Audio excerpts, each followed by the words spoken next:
మీరేమో లేస్తలేరు. ఈ ఆడబిడ్డ ఒక్క నిమిషం కూర్చోవాలి ఎక్కడ కూర్చోరు. ఈ ఆడబిడ్డ రేవంత్ రెడ్డి పైకి రా బిడ్డ, తొండలు గుడ్లు పెడతలేవంటే ఈ బిడ్డ ఒక వీడియో పెట్టింది. ఆ అమ్మాయి ఒక్క నిమిషం, నీ పేరు బిడ్డ మర్చిపోయాను, మంజు ఒక్క నిమిషం మాట్లాడుతుంది. జై తెలంగాణ. మా భూముల జోలికి వస్తే ఒక్కొక్కడికి భూములు ఇవ్వడం కాదు, అంతు చూపిస్తాం. ఒక్కసారి ఎక్కడో ఉండి మాట్లాడడం కాదు, ఇక్కడికి వచ్చి ఇంతమంది జనాల ముందర నిలబడి నువ్వు ఎలా అడగాలో అలా అడుగు. మేము ఇస్తామా లేదా అది తర్వాత విషయం. నువ్వు ఇవాళ అక్కడ ఉండి మాట్లాడడం కాదు. మేము ఓట్లేసాం కదా, మా బాధలు నీకు కనిపించట్లేదా? మేము ఓట్లేసినావా? వెయ్యని వాళ్ళు వచ్చి మాట్లాడుతున్నారు, నువ్వెక్కడ ఉన్నావు సార్? మా గొంతులు వినిపించట్లేదా? ఇంత గట్టిగా అరుస్తున్నాం కదా, మా బాధలు వినిపించట్లేవా? ఇంత ఏడుస్తూ చెప్పే మాటలే నీకు వినబడట్లేదు. ఏంటి ఏడుస్తూ చెప్పే బాధలు కూడా నీకు వినబడట్లేదు?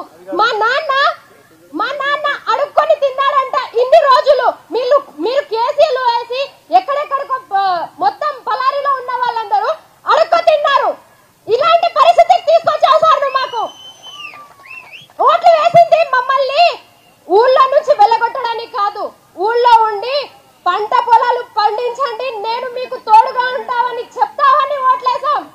మా బాధలు అర్థం కావట్లేదా? గట్టిగా సపోర్ట్లు కొట్టాలి మంజుకి.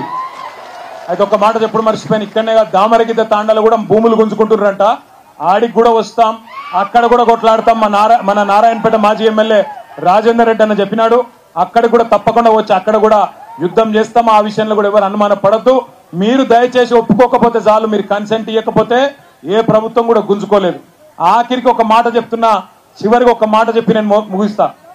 ఈ కొడంగల్ ప్రాంతానికి నీళ్లు తెస్తున్నా అని చెప్పి రేవంత్ రెడ్డి గారు 4350 కోట్ల రూపాయలతో నీళ్లు తెస్తున్నా అని చెప్పి కొత్త ప్రచారం మొదలుపెట్టిండు. ఆ ప్రాజెక్టు కేవలం ఆయన కాంట్రాక్టర్ మంత్రి కోసం, ఆయన కమిషన్ల కోసం తప్ప మీకు నీళ్లు ఇయ్యని కోసం అయితే కాదు. ఎందుకంటే పాలమూరు రంగారెడ్డి ఎత్తిపోతల పథకంలో ఇప్పటికే 150,000 ఎకరాలకు నీళ్లిచ్చే సౌలతు కేసీఆర్ గారు పెట్టినారు. 90% పనులు పూర్తయినాయి. 10% పనులు పూర్తయితే మీకు నీళ్లు వస్తాయి. కానీ రేవంత్ రెడ్డి గారు ఆయన కమిషన్ల కోసం, పైసల కోసం, కాంట్రాక్టర్ మంత్రి కోసం ఇవాళ కొత్త లిఫ్ట్ పెట్టి జూరాలకెళ్ళి నీళ్లు తెస్తా అంటుండు. పచ్చి జూటా మాట నమ్మొద్దు అనే మాట కూడా రైతులకు విజ్ఞప్తి చేస్తూ ఆఖరికి మా చెల్లె మమ్మల్ని పెయిడ్ బ్యాచ్ అని అన్నారు. కానీ మేము కేటీఆర్ అన్న మమ్మల్ని సపోర్ట్ చేయలేడు అని అంటలేము. మమ్మల్ని ఎప్పటికీ ఆదుకున్నాడు కేటీఆర్ అన్న. అసలు మాకు ఎవరు పైసలు ఇయ్యలేరు, మాకు బాధలు ఉన్నాయి, మేము బాధ పడుతున్నాం. మా పేరెంట్స్ మేము చిన్నప్పటి నుంచి వాళ్ళు కష్టపడేది చూస్తున్నాం కాబట్టి మేము ఇంత మాట్లాడినాం. కానీ రేవంత్ రెడ్డి సార్, మీ పార్టీ కాంగ్రెస్ పార్టీ వాళ్ళు మీరు ఒక్కటి గుర్తు పెట్టుకోండి, మాకైతే ఎవరు పైసలు ఇయ్యలేరు. మేమైతే కేటీఆర్ అన్న హెల్పింగ్ నేచర్ చూసి మేము కేటీఆర్ అన్న సైడ్ మాట్లాడుతున్నాము. రేవంత్ రెడ్డి సార్ మీరు ఒక్కటే గుర్తు పెట్టుకోండి, మీరు చీఫ్ మినిస్టర్ అయిపోతున్నా. చీఫ్ మినిస్టర్ కాదు, మీరు చీఫ్ మినిస్టర్ అయిపోతున్నారు. మీ అబద్ధాలు అన్ని అబద్ధాలు మాట్లాడుతున్నారు మీరు.